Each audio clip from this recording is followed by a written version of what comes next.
Hi everyone. So in the month of August, I mostly read Dramione. I actually only got to two non-Dramione books.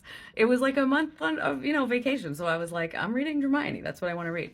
But I read so much that I'm going to have to kind of split it up because I do want to talk about all of them. So in this video, I'm going to be talking about two out of the four I read because the other two were like quite epic. So I'm just going to talk about the two shorter ones I read in this video, and then you can wait for the other videos, they're coming shortly. So the first one I read was Hot for Teacher by Mother of Bulls. I was looking for a funny one and I saw that this one was listed as like one of the funnier ones, and it didn't disappoint. It was funny. It's a little like on the silly side, but it was just like a good little palate cleanser, especially because I had just read Isolation, which is like probably the most famous Hermione, so if you know, you know. This one's about Scorpius Malfoy and his crush. He has a crush on someone at Hogwarts, and Draco doesn't know who. And Draco is a doting widowed father, wants to encourage his 13-year-old son in the hopes of remaining close and trustworthy in Scorpius's eyes. Scorpius admits that she's a real woman, which Draco takes to mean a more mature girl. It never occurs to him that Scorpius means an actual woman, more specifically Hermione Granger, his defense against the dark arts professor at Hogwarts. So armed with his father's blind encouragement, Scorpius propositions Hermione via note in the most hilarious and genuine way. I guffawed reading his note. I'm like just remembering that. It was so funny. So Draco is, of course, called into a meeting and is horrified to learn what Scorpius has done. However, he kind of considers that he understands Scorpius's feelings as Hermione has blossomed into someone quite beautiful. Draco proceeds to invent reasons for him to visit Hogwarts, much to the kind of embarrassed dismay of his son, who is 13 and like doesn't want his dad hanging out there.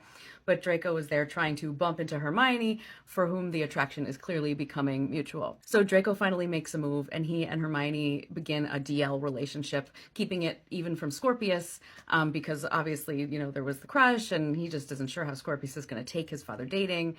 However, Scorpius's best friend Albus Potter sees Draco and Hermione together and tells Scorpius, who is now even more hurt that his father, who was always honest, wasn't honest.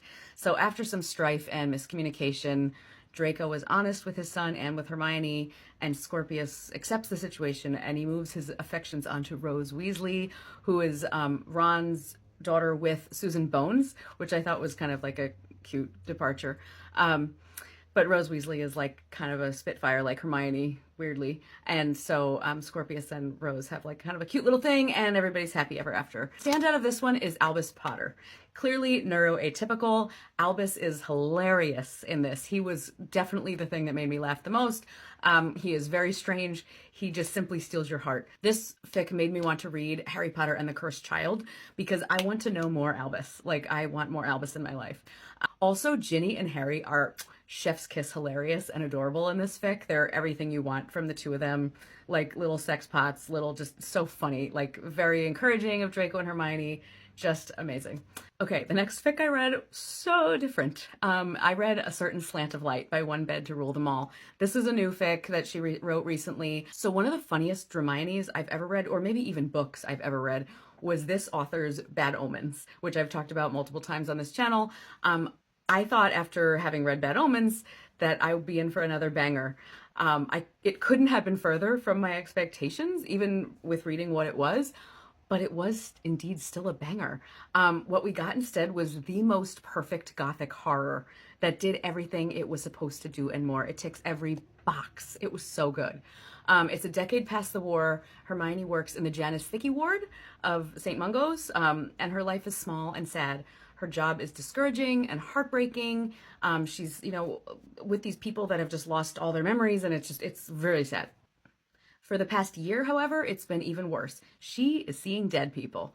She glimpses them in the shadows. They are people she knows, both good and bad. Colin Creevey, Snape, Fred Weasley, Fenrir Greyback, Bellatrix, all appear to her as gruesome as they were in death. It is chilling. They usually do not interact physically with her, but they're beginning to come closer and closer to her. So she has spoken about this to no one, but she has been keeping diligent notes, and at her breaking point, fearing she will end up herself in a bed of the Janus Thicky ward, she decides to flee. But while trying to quit her job, her supervisor asks her to take on an assignment instead for private care, caring for Narcissa Malfoy at Malfoy Manor. Narcissa's solicitor had sent for a healer and promised money to St. Mungo's, kind of directly asking for Hermione, I think. Hermione accepts because she believes she's being called back there and that it is somehow connected to her vision and her dreams. So when she arrives, Draco is horrified to see her and like physically manhandles her, desperately trying to get her out of the house. It's more fear than disgust about her. He finally locks her in a room. He is just haunted. He will not speak to her about anything important. He's clearly like just being drained of everything.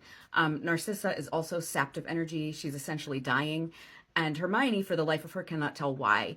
When Narcissa is conscious, she's cold and manipulative, making Draco accept Hermione and telling Hermione that her job is to befriend Draco while she's there because Draco is alone. Weeks pass with her living there. There's no answers. There's very strange occurrences, loneliness, bad dreams, gruesome visions, dark hallways. It has everything. And of course, a growing something between Draco and Hermione. It's an uneasy comfort sliding into desire. Twice, when she nears too close to madness, she escapes to Harry, who is growing more and more concerned. She had given Harry her notes, so he now kind of knows what's going on, and he's like really starting to freak out about her. But on those times she's escaped, or even when she's thinking about it, the solicitor, Narcissa's lawyer, Jack, tries to like kind of charm her back into staying, and tries to make her feel safe and encourages her to stay. So there's that going on too. So things are getting worse and worse. Hermione is discovering that literally nothing can live at the manor. The gardens are dead. Even Harry's owls are unalived on the way to deliver her letters. Finally, Narcissa starts talking and revealing the truths and her intentions. Hermione and Draco are now falling hard for each other, and they have to make some hard decisions about what is important and what is worth sacrificing. So that's the essential plot. The writing in this is off the charts amazing, so good. The author is clear about her inspirations, and you can see them. It has all of the elements of what we love about a gothic horror, while weaving in the romance and the desire, as well as the complexities of the relationship between these characters that we already love. I will literally read anything by this author, so keep them coming, one bed to rule them all. I am your biggest fan, and I will follow you into the darkness or the light anytime. And there you go. That's it for those two. Let me know if you've read them and what your thoughts were. And also let me know if you have any other recs or any other ones you'd like me to talk about. All right, I'll see you next time. Bye.